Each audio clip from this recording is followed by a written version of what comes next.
All right, what's going on, guys? It's Boys from the BGB, and I'm here joined by Mathieu from Dead by Daylight. You guys have been having a lot of recent success with the game. Been selling very well. Yeah, How are you guys feeling about that over at pretty Dead by good. Daylight? Yeah? We're feeling pretty good about that. Yeah. I mean, technically, we were hoping to be a success, obviously. Yeah, absolutely. The way it's going right now is bigger than we would have expected.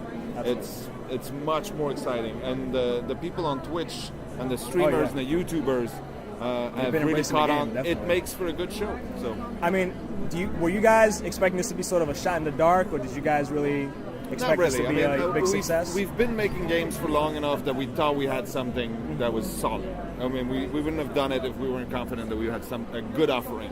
But it was, I mean, it caught on much more than we thought. And it's great.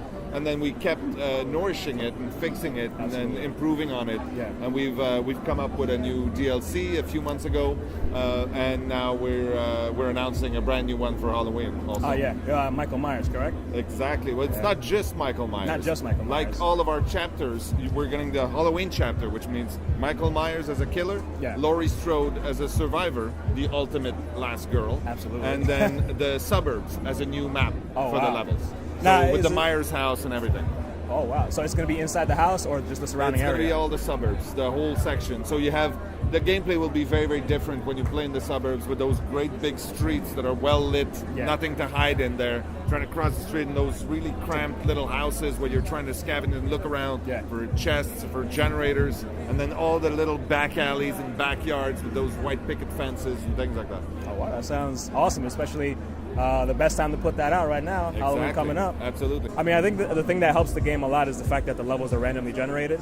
So you It's never it's know how the level's laid out every time you play, so it always makes for a different original experience. idea was always when you start a game, you don't know where you're going, Yeah. you don't know who you're going to be matched up against, and you don't know what powers you're going to be facing.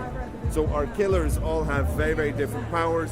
Michael Myers, no exception. Whenever we come up with a new killer, we want to essentially break the game. Yeah. We want to make sure that people who play the game and have their strategies down pat, they know what they're doing. It's not going to work Throw 'em a against this curveball. new killer. They'll have to come up with new ways to play the game. Now, do you think you could tell us a few ways that Michael Myers is a bit different from the previous killers? I could say a little bit. A little bit, as much as you can. Michael is the ultimate stalker. Yeah. He's the creepiest guy out there. So most of his powers will revolve around the fact that he starts the game a little more sneaky than the others, maybe a little weaker, and his goal is to find the survivors and watch them. He watches them go, he stares at them, and that's how he builds up his power until he becomes that evil incarnate, unstoppable force that is Michael Myers. So you can And say at the that key point, is- he will become stronger than any of our other killers. So the key is make sure he doesn't see you. But that's it. That's And it it. makes for super creepy moments as Yeah. a survivor when you're repairing a generator and you turn around and you look and you see him in the window of a house and he's now coming for you. He's seen you, but Yeah. he's not coming. You're wondering what he's just doing. watching you. How And you close don't is he know to what being in do. ultimate You form? Yeah. actually do not know how to react. Yeah. And it's perfect. It's quite a lot of fun. Absolutely, that sounds awesome. I mean, I guess going into the future, do you guys have any more future plans? Any We ideas have on quite a lot of a lot? really crazy plans out there. First of all, we're going to keep improving the game. We're going to keep Absolutely. fixing bugs, making a better experience for sure, tweaking.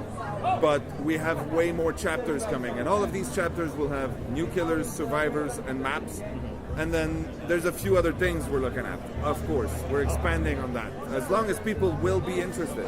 They definitely seem interested if you look at the sales numbers. Yeah, it's going well. Now, I'm wondering, as a game developer or as part of this team, Yeah. thus far, what has been the most difficult thing about improving the game or keeping the game One of the working? toughest things is the fact that we have created what essentially amounts to two completely different games. The killers and the survivors Yeah. don't play the same game. One of them is in third person, doesn't have any attacks, it's all about defense and exploration. The other one, first person, super focused, melee weapons, and lots of weird powers. So these two games need to mesh together and be balanced and work well. And that has been the most difficult thing we've had to do. And that balance is constantly being tweaked, and we are looking at it.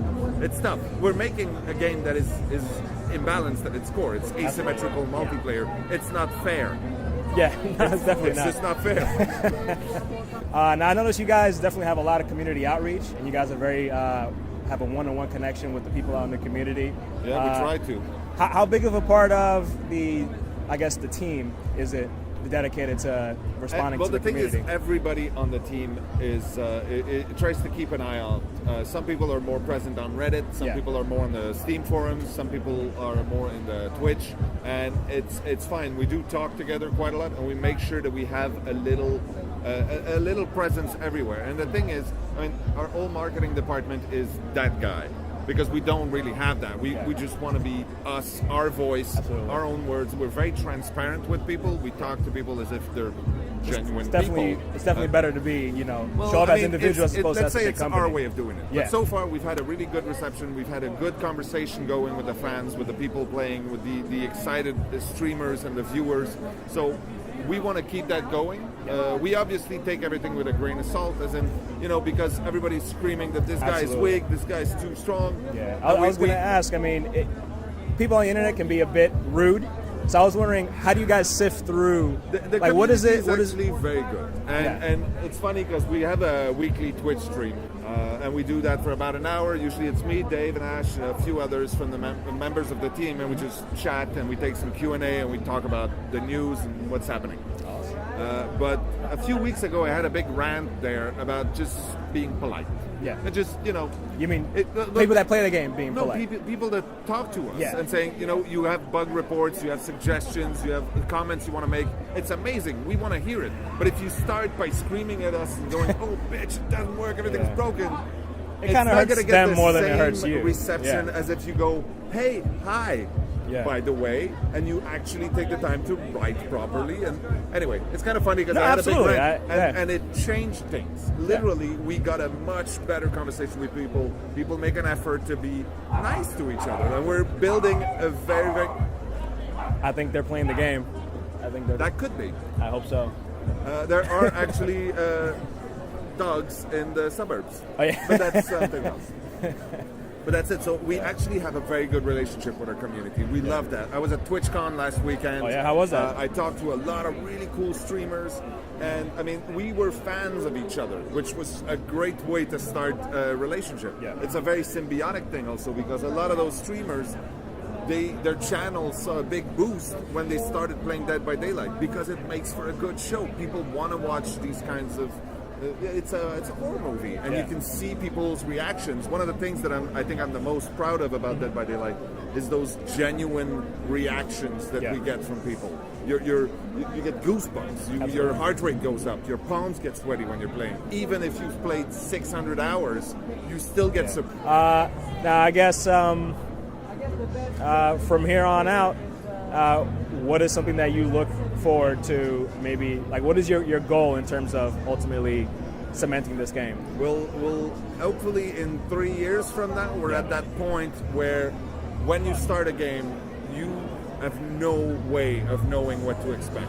Your loadout, what you bring into the game, will be tested every time, because we have such a wide range of killers, a wide range of different environments where it can take place, that you will not be able to know what to expect.